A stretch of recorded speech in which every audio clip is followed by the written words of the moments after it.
Olá, sejam muito bem-vindos, vocês que estão aí nos escutando no Brasil inteiro.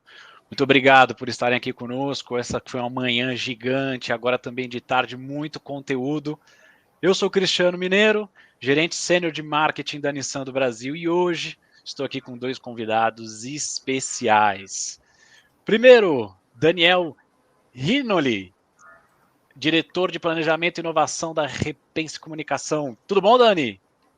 Tudo bem, Cristiano. Como é que você está? Oi, Marcel. Prazer em conhecê-los. Olá, Tô prazer, bem, gente. tá bem. E Marcel, que vocês já estiveram com ele agora, né? Ele fazendo aí um papel incrível. Marcel, que é gerente de marketing de influência na Ketchum. Tudo bom, Marcel? Tudo bem, gente. Obrigado aí novamente pelo espaço. Bem animado para o nosso papo. Estou muito feliz de estar aqui com vocês. A gente já teve aí, já pôde bater um papo antes, né? Para discutir aqui o nosso tema. Como vocês viram, não vai ser perguntas e respostas, a gente vai fazer uma reflexão, a gente vai bater um papo hoje, falar um pouco sobre micro criadores, né, múltiplas vendas, como a gente pode olhar para esses criadores para impulsionar os nossos resultados, né, das marcas, principalmente agora na nossa era de social selling. Então, olhando um pouco para esse tema de criadores, né, de creators, gostaria de fazer um bate-papo com você, Dani. Olhando um pouco para esse cenário, é possível utilizar os criadores de conteúdo para acelerar as nossas vendas ou na tua concepção fica muito marqueteiro?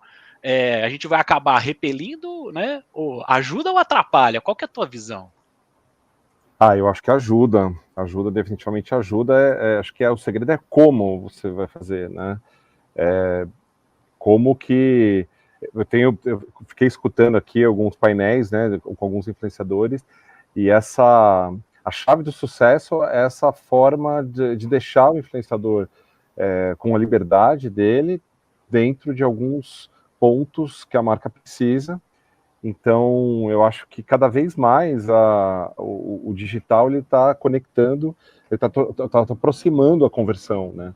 Então, definitivamente tem muitas formas de você fazer isso virar um sucesso. Muito legal, eu gosto dessa parte que você comenta sobre ter a liberdade, né? Deixar o creator de fato criar, né? E aí, de fato, poder alavancar as vendas. Muito bom. Muito bom. Marcel, com você, tem alguma diferença na estratégia convencional para essa de micro-influenciador? Qual que é a tua visão?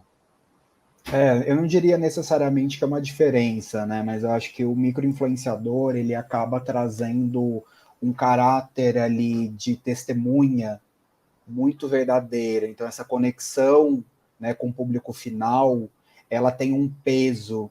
Então, eu acho que esse talvez é o grande lance do micro-influenciador. Essa proximidade daquela coisa, quase como se fosse um amigo da sua família. Então, acho que... E aí a gente tem dois pontos, né? Eu acho que isso é muito importante e o micro-influenciador também tem que tomar muito cuidado para ele não se associar e perder essa verdade.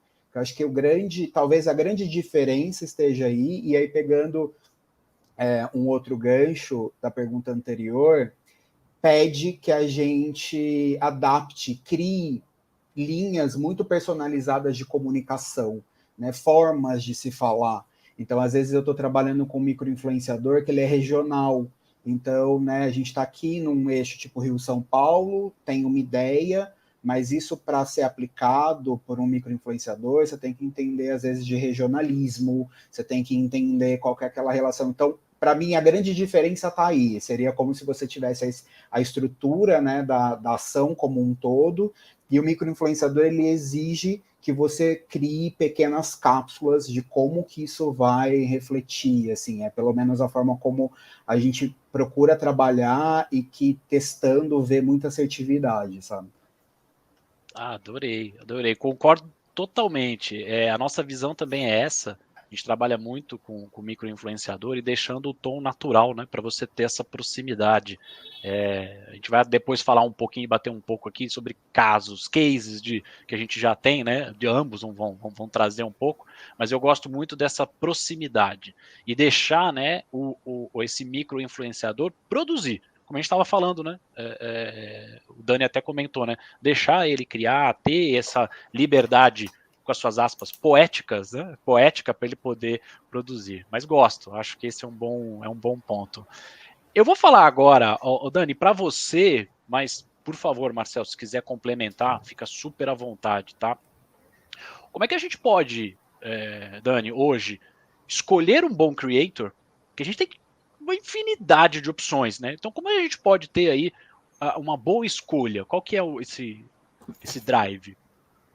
Olha, Cristiano, Marcel, as ferramentas evoluíram demais, né? Estou vendo aqui que o Airfluencers, nosso parceiro aqui, temos outras também, mas elas evoluíram bastante.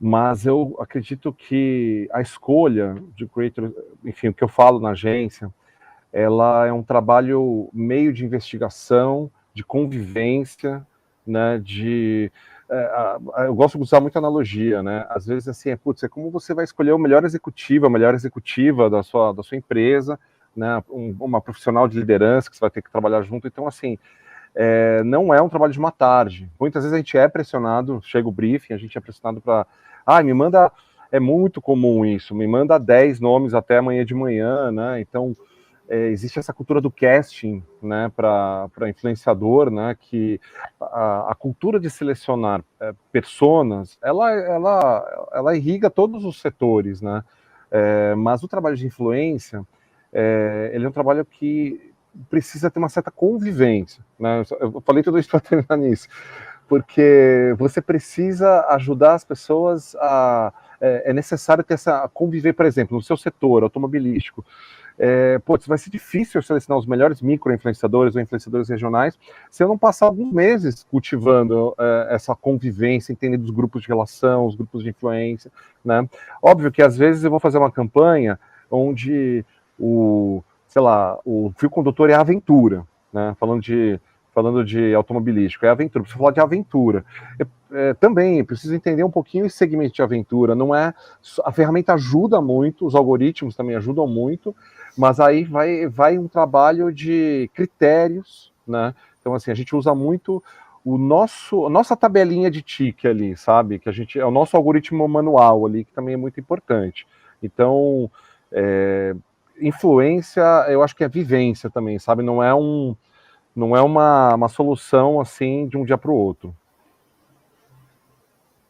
Bom, Marcel, você quer falar? Você quer fazer algum complemento? Não, só não vou ficar muito chovendo no molhado, mas é muito esse ponto que o Dani trouxe, né? Não tem uma fórmula. A gente precisa entender que o fator humano ainda é muito importante, porque muitas vezes a métrica ela pode estar sendo sofrer ali por um algoritmo daquele período, e aí você vai olhar aquela métrica e às vezes você está desabonando aquela pessoa. Então, o Dani trouxe o exemplo de você ter que construir, às vezes, né, levar o influenciador a usar esse produto para ele construir aquela opinião real sobre aquilo. Então, isso também demanda tempo. A gente está sempre correndo contra o relógio, mas eu acho que o caminho é justamente esse. A gente também enxerga dessa forma, né? Tem influenciadores que, às vezes, performam muito bem para uma determinada ação, e isso não quer dizer que ele vai performar bem para tudo que a gente fizer. Isso está, né, atrelado a diversas coisas. Que eu costumo brincar e sempre lembrar assim, que no final, marketing de influência são pessoas em todas as pontas. Então, hoje o que funciona, talvez amanhã já não vai funcionar. Então, a gente não pode esquecer disso, que são pessoas, né? Então, acho que isso é o que eu queria dizer, assim, para não ficar muito repetitivo aí. Mas eu gostei, eu achei muito interessante esse ponto. Primeiro que o Dani trouxe, né? Então você tem ali planejamento, trabalhando, né, full time para poder trazer a melhor solução com conteúdo. Mas não esquecer que no fim do dia é uma pessoa que está ali na ponta, né? E ela que tem a forma dela de se comunicar, e ela que tem toda a dinâmica. Então, isso é muito bonito de você ver as áreas trabalhando em conjunto. E de fato, não dá para ser pastelaria, né? Não dá para a gente fazer assim. Eu sou o cliente, né? Eu sei que a gente pede isso muito em cima da hora, mas concordo, Dani. A gente tem que ter um olhar e uma visão com um pouco mais de cuidado, até para ir a favor do que o Marcel comenta, né? Então, assim, para que você consiga fazer uma escolha bem certa, para que, né, traga os resultados que a gente busca, não só em vendas, né, mas também na própria história, na narrativa que a gente quer, ou para mostrar um produto, para trazer mais familiaridade, assim, dependendo do nosso objetivo. Eu estava me coçando aqui para já trazer um pouco de casos e exemplos, mas bora entrar, né? Acho que podemos ilustrar, né, as respostas. Acho que isso é muito legal. Então, já aproveitar, vamos com você. Eu ia fazer a troca, então, agora. Vamos com você, Dani, por favor, trazer um pouco de exemplo. Tem algum caso de sucesso, alguma coisa que você lembre, que você fale, putz, eu tinha uma ação aqui que você possa dividir conosco? Assim, tem várias, porque a gente tem trabalhado com isso há alguns anos, né? Naturalmente, o marketing, ele foi direcionado para influência e social, né? Então, é muito natural a gente trabalhar com isso hoje. Cara, tem vários tipos de casos. Então, por exemplo, vou citar um caso mais macro, né? Não é nem um influenciador, mas que eu acho interessante citar. A gente tem uma marca de whisky, que é o Jim Beam, né?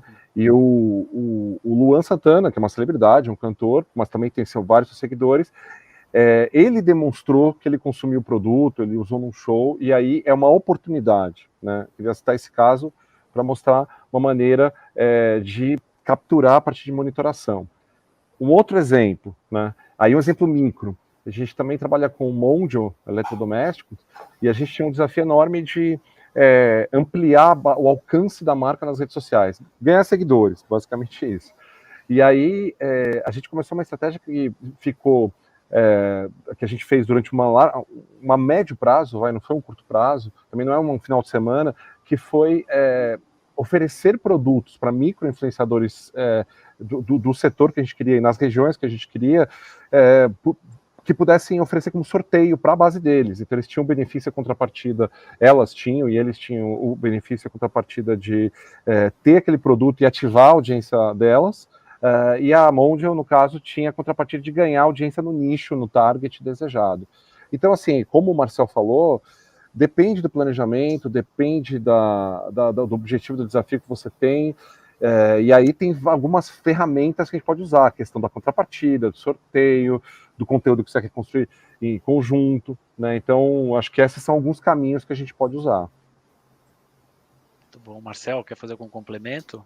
Vou trazer. A gente teve, há uns anos atrás, um desafio que era uma campanha que era tipo, compre e ganhe, né? Só que a gente não tinha todas as unidades, né? Os parceiros aderindo a essa campanha. Então, eu tinha cidades específicas, lojas muito específicas. Então, a gente desenvolveu uma estratégia. Na época eram cuecas personalizadas da Copa do Mundo. A gente tinha os desafios ali de não poder falar, porque não era patrocinador, mas também como chegar nessas cidades, por exemplo, do interior de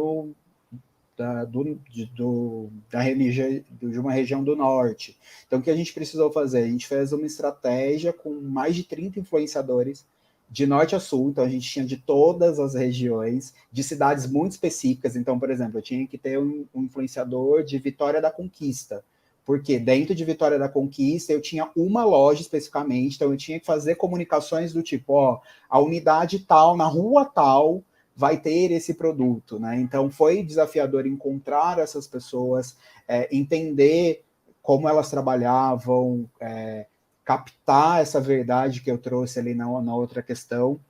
E no final dá um super cansaço para você tentar, né, controlar tudo, coordenar tudo. Então tinha essa questão de fluxo, né? Entrega, às vezes a pessoa foi lá, esgotou o estoque, tinha que mandar mais, e aí você depende, né, de vários fatores que também, para não frustrar a pessoa de chegar nessa unidade, às vezes não tem. Então a gente tinha esse desafio positivo, mas era um puta desafio, e que no final a gente conseguiu aí também trazer para o olhar da marca, né, uma visão com influenciadores que talvez eles não trabalhariam normalmente numa campanha de awareness, igual o Dani trouxe. Então a gente também conseguiu mostrar a força dessas pessoas regionalizadas e trabalhando ali individualmente. E o resultado foi tão incrível que a gente conseguiu esgotar. A gente esgotou todo o estoque. Tinha gente que depois procurava a marca para pedir inbox onde conseguia achar, que eles queriam, meio que virou um item de colecionador.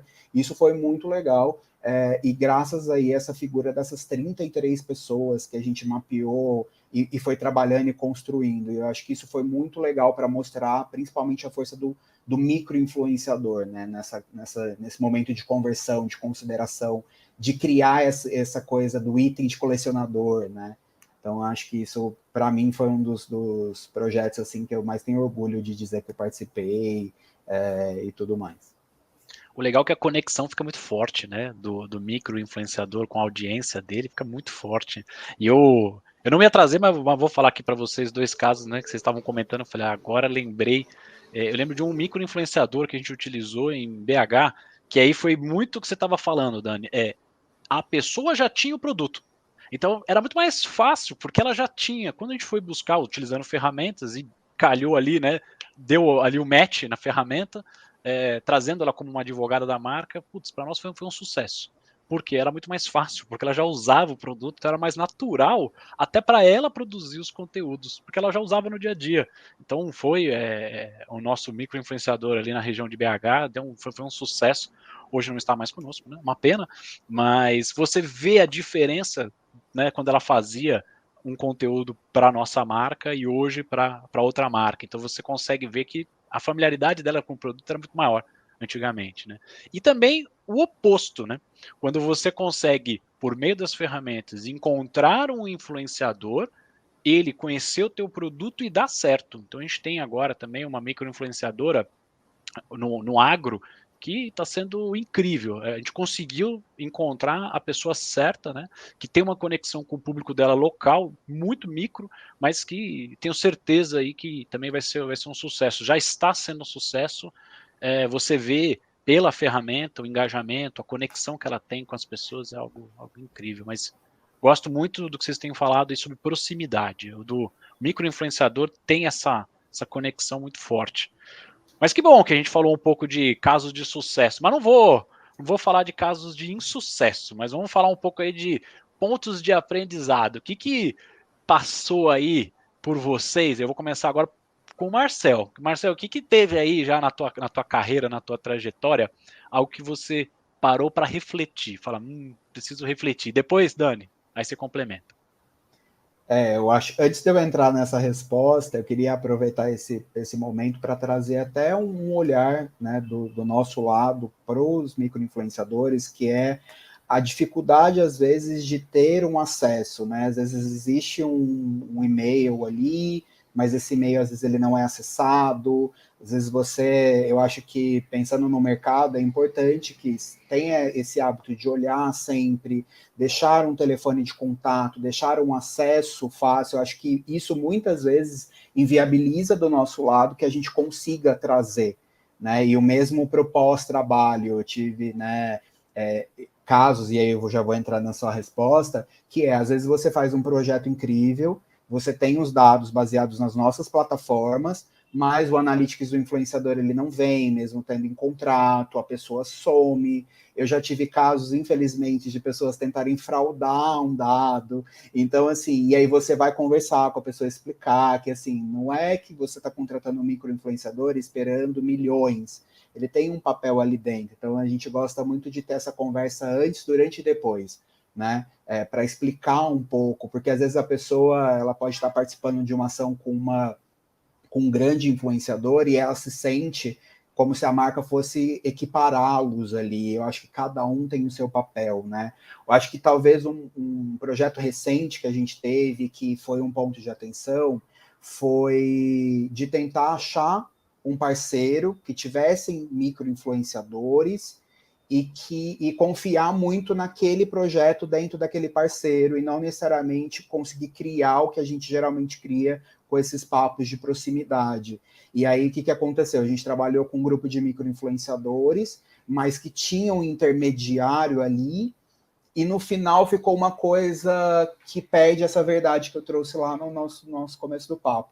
Então, acho que isso ficou de aprendizado. Acho que, assim, ter parceiros é muito importante, mas, principalmente quando você fala de micro-influenciadores, dar esse acesso, criar esse contato entre marca, explicar, né, o papel de cada um, principalmente vivendo no momento que a gente está vivendo entre telas, né, e trazer essa humanização da coisa, acho que foi importante. A gente não teve muito esse tempo e no final a gente acabou caindo só numa análise de dados. Então, eu acho que isso empobreceu o que a gente poderia entregar e até achar caminhos, porque às vezes você tem tempo de mudar a rota. Como eu falei, somos pessoas, às vezes você testou um negócio e dá tempo, e às vezes não. E aí, nesse caso, ficou meio que engessado e eu senti que foi um aprendizado que a gente replica para tudo, e eu tenho isso muito recente, porque de fato foi recente com a gente. Então, gente, eu já vivi um pouquinho de tudo, né? Então, essa coisa de sorteio que eu estava falando, assim, enquanto vocês estavam falando, eu estava pensando assim, eu acho que tem dois grandes grupos de aprendizados que acontecem. Operações, né? Muitas vezes a gente destina o marketing de influência para um profissional que é um especialista em influência, em conteúdo, em relações, mas às vezes precisa ter um braço operacional bom, assim, porque muitas vezes tem evento, eu já tive problema com evento, né, o influenciador ir, não ser tão legal, ter coisa falhando, tal. Então, assim, putz, a gente falou assim, putz, esquecemos de chamar uma pessoa de eventos muito poderosa, né, para ficar um negócio legal, né. Já tive problema essa coisa do sorteio, de produto não chegar a tempo, problema de delivery, né? Já tive o clássico problema do influenciador usar uma outra marca num determinado momento, mas ele faz micro, né? Enfim, ele era mais micro e a marca também não era tão gigantesca como o clássico iPhone Samsung, né? S20, esse não sei o que, então que a pessoa faz propaganda de um e não usa o outro. Tira foto com o outro, né, que aparece a foto. Enfim, tem várias maneiras de aprendizado. E assim, acho que o mais impactante, eu acho que é o jeito de trabalhar com o influenciador, que é um pouco que o Marcel trouxe para cá, porque cada um tem um jeito, né? Cada um tem um jeito e você estava falando, enquanto você estava falando, eu estava lembrando de um cliente que contratou a gente para fazer um workshop com os influenciadores. Então a gente fez 2, 3 sessões, porque ele queria criar junto, e tinha influenciador que entrava de peito aberto, com vontade de criar, tinha outros que eram super arredios ao contrato. Não, quantos posts que eu vou fazer? Então, assim, essa coisa do jeito, porque às vezes a coisa sai dura, né? Então, já tive problema de conteúdos que saíram muito duros, que tinha que pedir porque a gente está no meio do caminho, né? Então a gente tem que encontrar esse equilíbrio entre o cliente, e muito legal você estar aqui, Cristiano, e nós como agência, e o influenciador. Muitas vezes o influenciador ele tem um intermediário também, então tem 3, 4 atores, e aí, putz, não saiu natural. Ele falou a tagline errado. Ele falou, putz, Mondio, por exemplo, como eu citei aqui, tem N maneiras, todo mundo fala de jeito diferente. Aí o nome da pessoa. Então, assim, muitas vezes você não tem sai alguma coisa que fica fora do lugar, e por isso que tem que ter um olhar muito forte de operações, de pré-produção. Eu acho que aí vale esse olhar que a gente aprende na comunicação, né, de você, o Marcelo estava até citando aqui, putz, é legal conversar antes, conversar no meio, conversar depois, sem dúvida. Vamos pensar quando eu já trabalhei em publicidade mais clássica, e para você fazer um filme, que às vezes custa muito dinheiro, custa R$1 milhão, R$2 milhões, você faz várias reuniões para produção. Lógico que você tem que adaptar, né? Putz, eu vou fazer uma ação de muito menos reais, mas é muito bom você fazer uma pré-produção, né? Elogiando até o nosso mediador aqui, porque a gente foi importante, né, nas nossas conversas anteriores, porque você entra seguro, tranquilo, você acerta essas coisas de nome e tal. E eu já trabalhei em muito lugar que você esquece isso, o influenciador não quer fazer, e aí sai errado. Esse que é o problema, entendeu? Façam pré-produção. Eu tô dando risada aqui, mas é porque tudo que vocês estão falando vai vindo na memória, tá? Então vai falar, o Dani acabou de falar o erro clássico do celular. Mas eu já cometi esse erro, tá? Então, assim, o Oscar tá aí, não deixa mentir, né? Lembra do Oscar. verdade. Então, assim, acho que isso para nós é muito rico enquanto profissionais, porque a gente vai crescendo. Então, a gente até brincou, né? Não falar que é erro, né? Mas são pontos de aprendizado para que a gente consiga melhorar cada vez mais. E o que o Marcel trouxe, corrigir.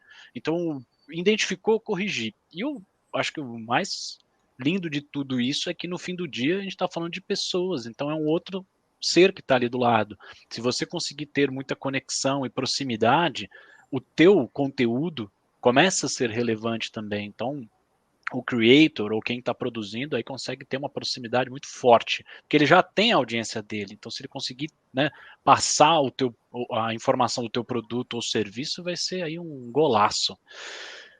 Antes de irmos para os nossos agradecimentos, né? Porque eu sei que nós estamos com um tempo corrido. Queria passar a bola aí, vou fazer agora o inverso. Marcel, suas considerações finais aí, por favor. Bom, eu queria agradecer o convite, eu acho que é super importante ter esse espaço para falar, para trocar, para ouvir, né? Vou pegar um gancho um pouco do que a gente estava falando, às vezes do lado do microinfluenciador, quando ele trabalha com uma marca grande, também tem o medo de dizer, de contrariar uma visão que às vezes venha da marca, né? Então, assim, não tenham medo de conversar, de expor, de achar esse meio termo da verdade. Então, eu queria agradecer aí o convite para todo mundo que está assistindo, e é isso. Obrigado aí por vocês estarem aqui com o papo comigo também, foi um prazer conhecer vocês. Muito bom. Dani, seus agradecimentos finais. Quero agradecer também toda a estrutura muito bem feita aqui do evento, já não é o primeiro, né? Já participei de outros, o negócio da comunicação, os patrocinadores, e falar que a gente está na crista da onda, que bom que a gente está nessa prancha. Eu sempre faço umas reflexões, tipo, como é que era isso há 10 anos atrás, comunicação 10 anos atrás, né, que a gente estava no Orkut, começo do Facebook, e agora, nos próximos 5, 10 anos, a gente está na crista da onda, cada vez mais a comunicação vai ser mais fragmentada, vai estar mais na voz de micros, de influenciadores eventuais, porque a gente vai ter mais dispositivos e mais conteúdos consumidos, né, de maneiras diferentes. O influenciador já está na Smart TV, o influenciador já está na academia, porque as pessoas escutam o influenciador enquanto estão treinando, já está no transporte público quando você escuta o influenciador falando. Então, a gente está num trampolim aqui. Então, aproveitem bastante o evento, está sendo muito legal conhecer outros influenciadores que eu também não conhecia, e vamos pegar a nossa pranchinha e surfar nessa onda. Bom, fico feliz também, agradeço a participação, Dani, Marcel, obrigado pelo bate-papo, também a toda a estrutura por poder estar aqui com vocês, adorei, acho que essa é a mensagem final, no fim do dia, temos pessoas ali do outro lado, aproveitar para se conectar o máximo possível, para que a mensagem seja o mais fluida possível também, então queria agradeço toda a produção, e aproveitar, não deixe então de participar, faça sua doação, tem um QR Code aqui na tela, eu só não vou fazer aquela gafe de qual lado que está, pronto, está aqui do lado, faça sua doação, Casa Hope, e agradeço muito. Pessoal, espero que tenham gostado, muito obrigado, viu? Valeu. Valeu.